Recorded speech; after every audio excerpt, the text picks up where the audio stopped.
আসসালামু আলাইকুম রহমতুল্লাহি বরকাতু। আজ 8 মে 2024 বিশ্ব রেড ক্রস ও রেড ক্রিসেন্ট দিবস। আন্তর্জাতিক রেড ক্রস দিবস ও রেড ক্রিসেন্ট দিবসের নীতির একটি বার্ষিক উদযাপন।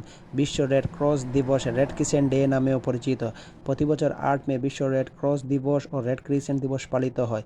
এই তারিখটি রেড ক্রস ও রেড ক্রিসেন্টের জনক হেনরি ডুনান্টের জন্মবার্ষিকী উপলক্ষে পালন করা হয়ে থাকে, যিনি 8 মে 1828 সালে জেনেভা, সুইজারল্যান্ডে জন্মগ্রহণ করেছিলেন এবং 30 অক্টোবর 1910 সালে সুইজারল্যান্ডের হাইডেনে মারা যান। তিনি আইসিআরসি রেড ক্রসের আন্তর্জাতিক কমিটির প্রতিষ্ঠাতা এবং 1901 সালে সর্বপ্রথম শান্তিতে নোবেল পুরস্কার পেয়েছিলেন।